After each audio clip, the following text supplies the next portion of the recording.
Grinding all my life, sacrifice, hustle paid the price. Want a slice, got to roll the dice. That's why all my life I've been grinding all my life. Look, all my life, been grinding all my life. Sacrifice, hustle paid the price. Want a slice, got to roll the dice. That's why all my life I've been grinding all my life. Look.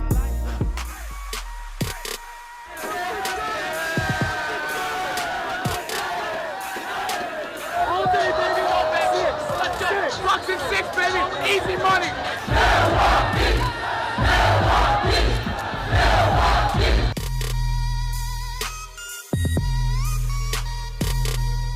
What up, what up, what up, what up? Welcome to the Ball Dnt Lie podcast. This is your boy Dexter, your host, the one and only. Welcome to another show.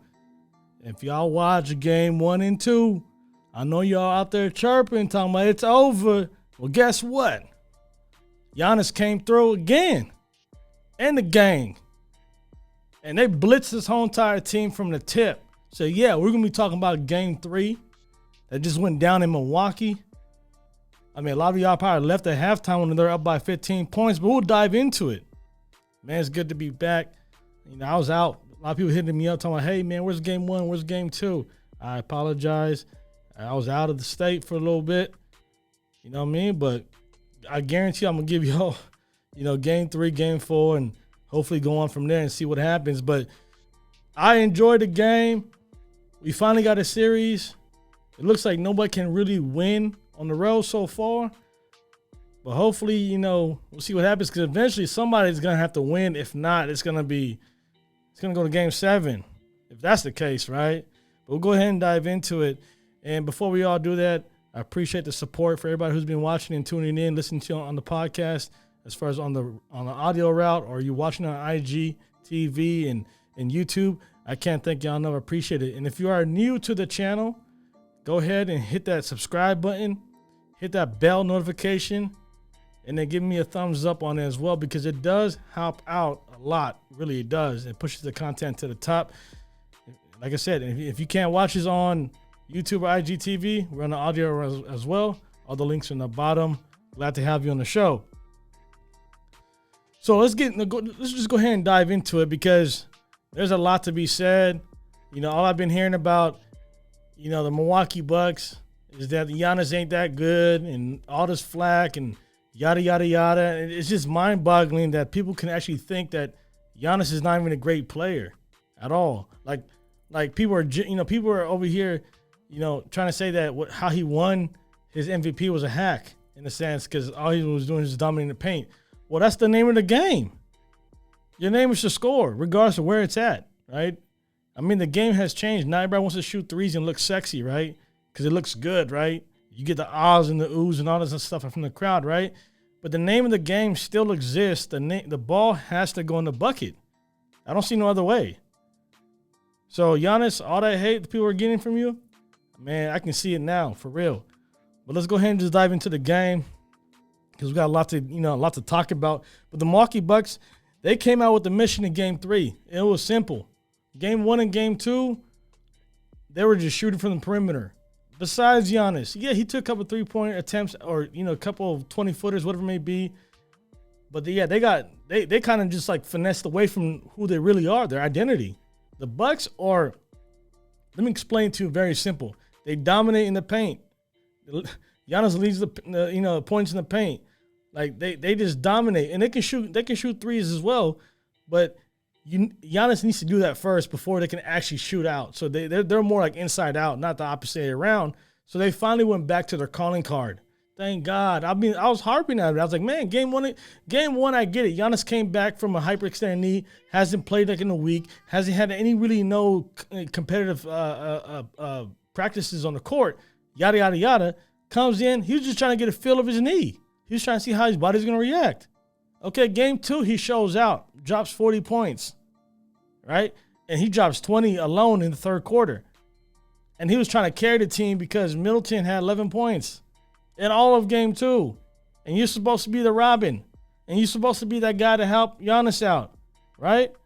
Doesn't show up. Holiday doesn't show up. The rest of the guys, Bobby Portis doesn't show up. Like, overall, the team didn't play good, but Giannis did. Like, how in the 2 games, let me just give you a fun fact on this one. In 2 games, when Giannis is on the court, they're plus 26 as far as game 1 and game 2 before coming into game 3, right? But when Giannis sits down, they're like negative like 75 or 77. That just tells you like how important he is to the team. So when people try to kill him on that, it's insane. And the Bucks, they're 8-1 in the playoffs or the postseason so far, up to the NBA Finals, as far as being at home.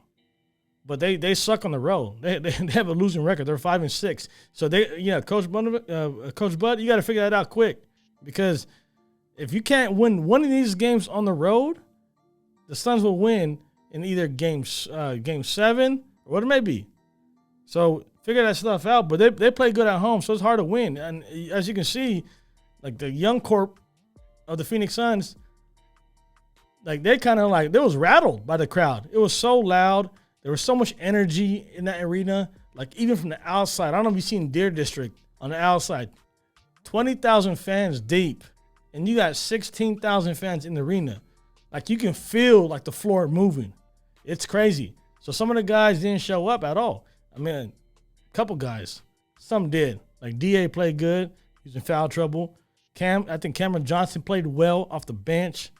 But Devin Booker, we'll talk about that later on though for sure. But yeah, they dominate every single quarter in game 3, especially the third quarter. Sorry about that. The third quarter, they dominated they dropped 30-something points. Yet in the third quarter, like they came out, shooting shots from threes, taking the lead. I mean, they kind of just blew this whole game on the third quarter. I mean, they smelled blood in the water, and they went for it. So you got to tip your hat off to the Bucks. They dropped 36 points or so, whatever it is. I think they had a 26-4 run starting at the end of the quarter, going to the fourth quarter. So it's crazy. But like I said about Middleton, 11 points in game 2. It's unbelievable. I don't know how you still talked about to be the Robin. It should be Holiday in a sense. But yeah, man, today you played okay today, subpar in my sense. I mean, in my opinion, 18 points, like 7 rebounds or so. That's okay. You get it past on certain nights, but Drew Holiday is the factor. Drew Holiday was the guy who pretty much was orchestrating, getting people open as far as finding them, he was diving into the paint, kicking out, finding shooters in the wings. If not, he was going to the basket himself. So he was being aggressive from the beginning, especially in the third quarter, where he went on he was just lights out. He was shooting 3-pointers from God knows where, contested shots. I mean, he was just going bonkers. Like he had the green light for sure, lights out for sure for Drew Holiday in the third quarter. Big ups to him because he needed that, because game 2 he kind of disappeared from that. But the Bucks, they blitzed the Suns in the third quarter. Like I said, this kind of opened up the whole floodgates, going into the fourth quarter. Third quarter, going into halftime, it was tied 15. They're up by 15 points, the Milwaukee Bucks, and they just ballooned this. I think the biggest lead was 25 points, I believe. But yeah, the third quarter, you can just kind of see when DeAndre Ayton got into foul trouble and had to sit down his fourth foul. They brought in Frank Kaminsky. I'll go and speak about that later on when I talk about the Suns. But that didn't work out, obviously, and then they went small. They went with a bunch of guards. I think Jay Crowder played the 5, and you had Cameron Johnson the 4. But how are you supposed to stop those guys as far as Giannis and Brook Lopez, who they kind of dived into the paint at that point when they saw a smaller lineup? But it's crazy how Giannis, with the hyperextended knee, is playing at the level he is right now. He dropped 40 points in back-to-back games with double digits rebounding. Like, just let that sit in for a second. Let that sink in.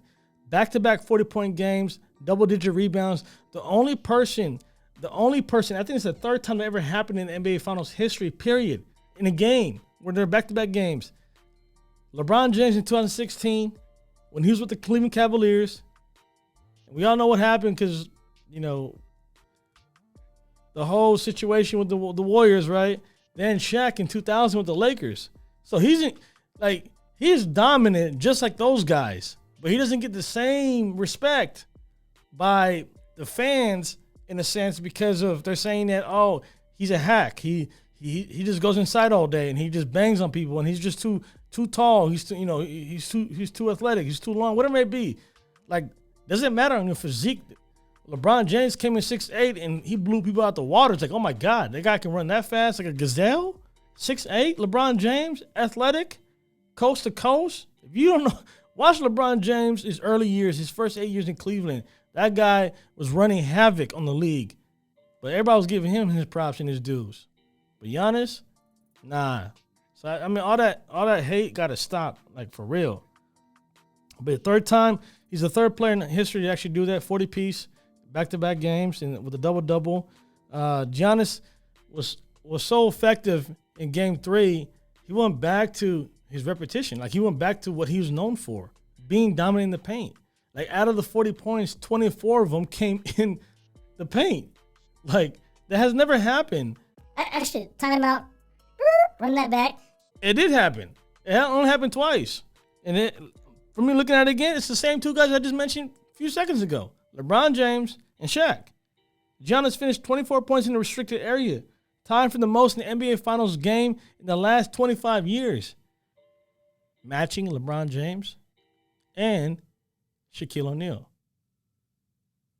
So keep doing your thing, Giannis, because if you go away from this, if the Bucks go away from this, you pretty much giving the Suns the title on a dinner plate.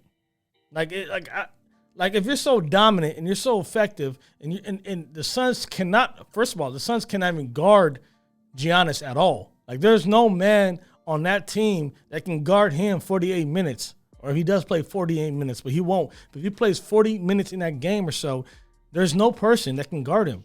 And the great thing about how it works for the Bucks, as you can see, they pull out DA from the Suns, DeAndre Ayton at the paint, because he got to guard who? He has to guard Brook Lopez, who's in the perimeter, or Bobby Portis, who's in the perimeter. So that means he would have to be out 18, 20 feet, or whatever it may be. He can't be the help side guy. So the help side guy is going to be who? Your wingers, right? Your guards, who Giannis has like 5 or 6 inches over, in some cases 8 inches over, or whatever it may be. And he's just going to go over the top. And he's going to go by Jay Crowder all day. He's going to back him down and paint all day. He can rise over him all day. So if that worked for you in Game 3, continue that in Game 4. Like, don't go away. Like, shoot perimeter shots when you have open shots. But that shouldn't be the script of the game. That shouldn't be your game plan. So Giannis, I know he's going to keep doing his things, but how you score 40 points, 40 points in Game 3, all within 5 feet, all of them are either dunks, layups, or free throws. He did not attempt a jump shot or a shot past 5 feet from the basket. So no perimeter shots at all in Game 3. And he was just dominant, shooting 65%. Like, that just tells you. Like, if you're so effective, in a sense, right, Giannis, why shoot threes? Why be out there and try to make them curious? Oh, yeah, go ahead, make that shot. Like, I wouldn't be doing it. If they can't stop you, let me drop 50 next game. Why not? Because Shaq would do the same thing. If LeBron smiles blood in the water, he'll do the same thing. If you can keep doing this all day, he can do the same thing. So keep doing your thing, G-Man, the Greek freak. Because I'm telling you right now, no one can stop you at all. And yeah, he went to the free throw line 17 times. 17 times. I'm going to bring that up in a second, too, about that. 17 attempts from the free throw line. He made 13 of those. So he shot well. It's crazy how the crowd is not counting. One, as far as like the opposite crowd, right? The opposing crowd. 1, 2, like the whole stadium, right? Like the whole Atlanta Hawks just started a whole new wave of how to distract players from the free throw line. Specifically, Giannis. The whole 1, 2, 3 count, because you don't allow 10 seconds at the free throw line to shoot. If not, they blow a whistle, you lose that attempt. The whole stadium is making sure that the refs don't miss that. So they're all chatting at the same time, like simultaneously together. 1, 2, 3, 4. And it kind of got to him a little bit in Game 1 and Game 2. But, man, it's crazy when you're playing on home court and it's quiet. Like, you can drop a needle and ain't no one talking. Like, you can hear it. And he makes 13 out of 17. So if Giannis does that, he's gonna be very effective. He's gonna be so dominant that he might even like just average damn near 40 points. Because right now he's averaging, 35 points so far in 3 games? Man, that's crazy. Drop another 40 for me, G-Man. But I'm going to go ahead and play this clip. Like I just mentioned about his free throw attempts. And I said, hold on one second. I'm going to talk about that in a second. I'm going to play this clip by Monty Williams, the head coach of the Phoenix Suns. What he had to say about this. Run that clip. I'm going to get into the complaining publicly about fouls. Just not going to do that. But you can look, we had 16 free throws tonight. One person had 17.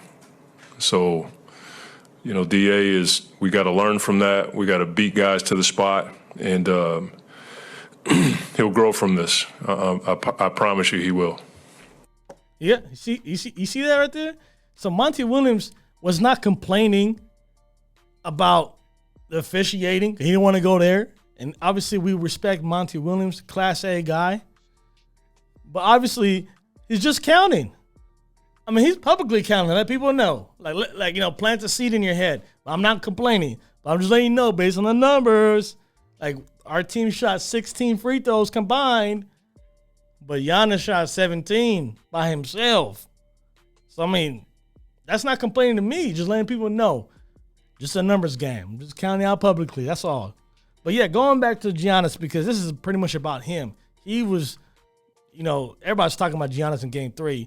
In the camp, obviously, you give him some credit too. But, man, I mean, Bobby Porter showed up too. You had guys shooting the ball like Pat. You had Drew Holiday doing his thing. He was sizzling in the third quarter. You had Middleton, who dropped 18 points in the whole entire game, but he dropped 9 quick in the first half. Like, they were trying to give him the ball, but the whole entire show was about Giannis. Because he came out the ball. I mean, like I said, the Bucks, they were up by 15 points. And then they blew this to They ended the game by winning by 20. And Giannis put his stamp on the whole entire game. It was all about him. I think in the 3 games he played, I seen this stat on NBA TV, but I might be wrong. But in 3 games, Giannis scored more than 100 points or so. In the first career NBA Finals, 3 games. Excuse me.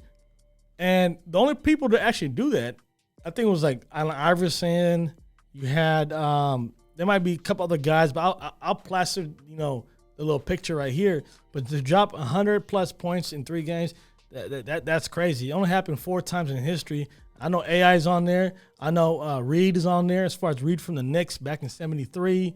I might be missing somebody else, but I'm going to plaster it up for you for sure. But credit to the Bucks for competing from the tip. They competed. They got killed. Let me run that back again. Hold on one second. The Bucks were getting slaughtered.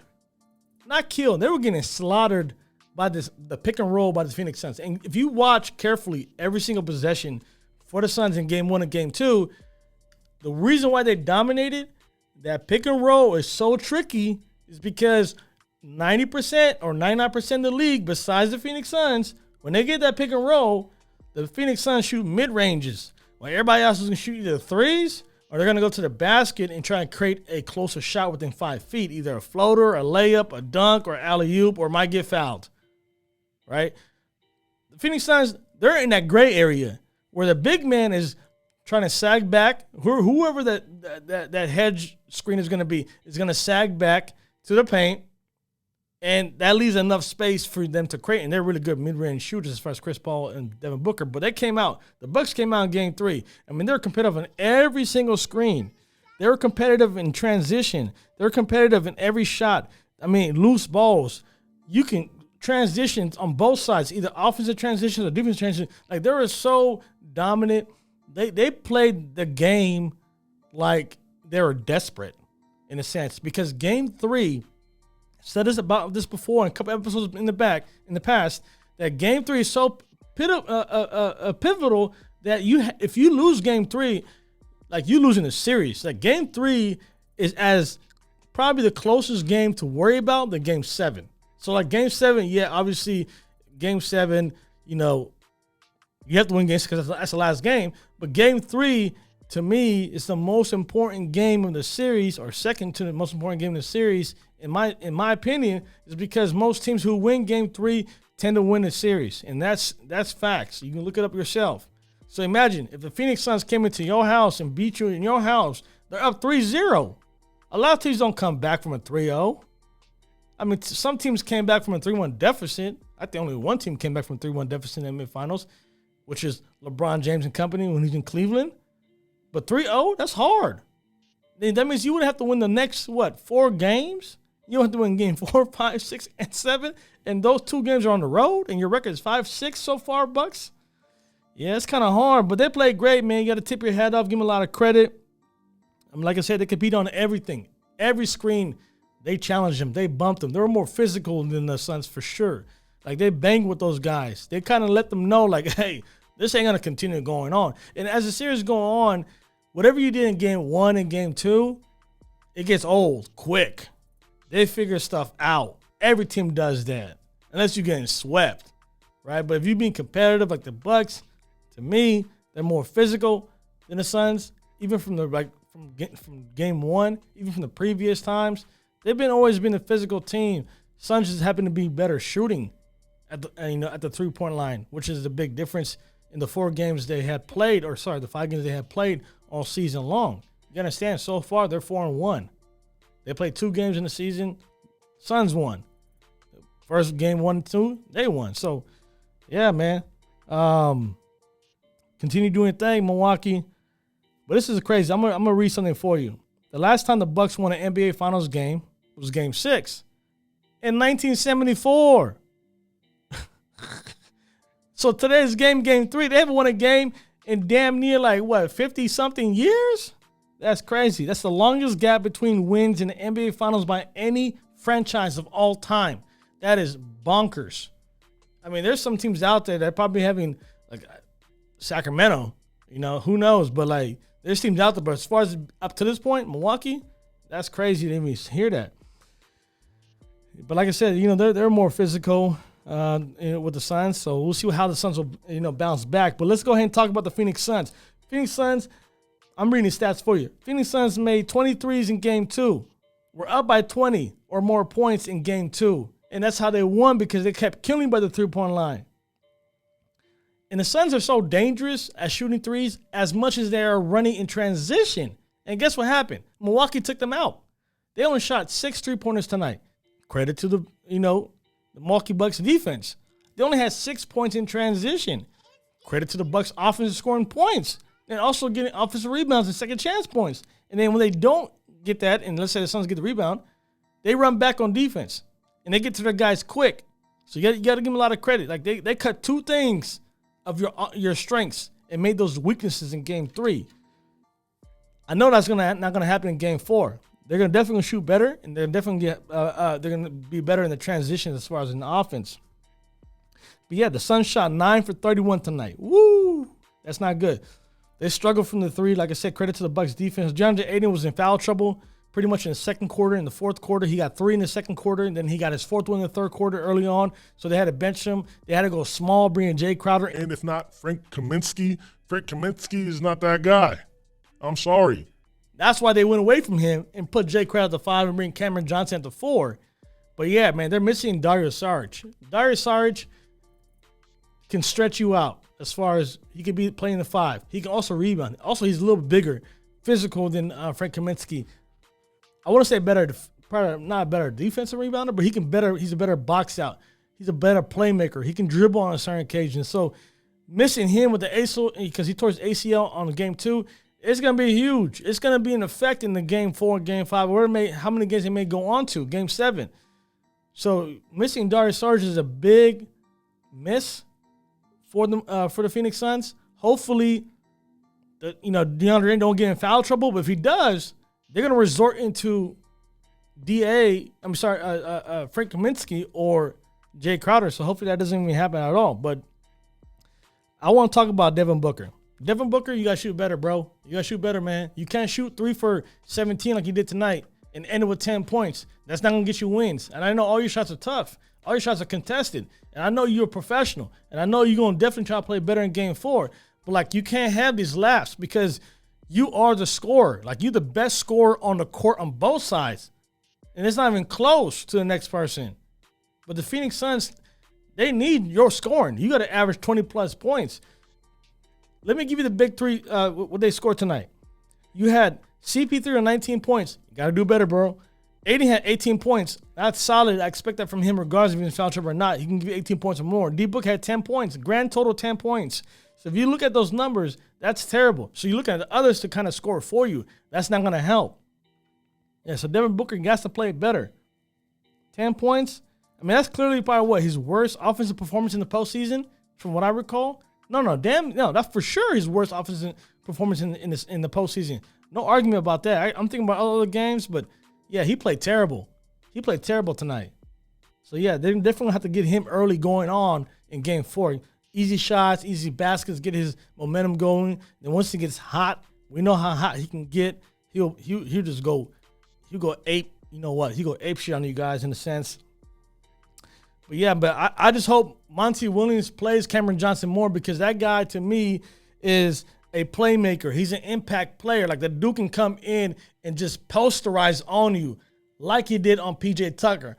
Run that clip for me right now. Like, he just came, bro. He got the ball from, like, I guess the defensive on the opposite side of the court. He's running full speed, bro. Open C like Moses did to the Red Sea, and he just banked on PJ Tucker. And PJ Tucker looking at the refs like, what? That's a charge. No, it's not a charge. That was a block. Matter of fact, it's a poster. Put that on the milk carton, man. That was crazy. Yeah, man. They need to play him more, though, for sure. And let me tell you guys something, man. For the ones that think that this was going to be a cakewalk, for all you people who was hitting me up on AZ like it's a wrap, Suns in 4, don't get it twisted. Don't get it twisted. The Bucks is the real team. This is going to probably be your toughest competition, because when they come out swinging, this is what's going to happen. So you got to give Milwaukee the credit. And their district is lit. AZ right now, people are back in AZ right now that I know are like, damn, we just woke him up. Because all he's been hearing in Game 1 and in between Game 1 and Game 2 and after Game 2 before he left Arizona, so they were there for like, 4 or 5 days, whatever it may be, all he's been hearing is, oh, Giannis ain't that good, or the Milwaukee Bucks can't beat us, or the Suns in 4. That gets to somebody. Now you woken the beast, because so far you can't stop dude. So for all the ones out there, man, y'all did this to Giannis. Y'all did this to Milwaukee. So you be careful what you wish for real, because I just think that y'all woke the beast. The guy now clearly sees what I can do at a high clip compared to like with my struggles. So yeah, that's it, man. Game 4, we're gonna definitely dive into Game 4. Hopefully it's gonna be a competitive game both sides, because I don't want to see no lopsided wins. Every single game so far has been 10 plus points or more by the winning team. So it hasn't been interesting at all. As far as like, I love the game, but I like to see neck to neck games go down to the wire. Who is the consistent team? Who has the the huevos to win those games? So until then, I promise I'll be back for Game 4. I'll be dropping that in a couple of days when the game ends. Until then, I'll see y'all next time, man. Y'all stay safe, man. Peace.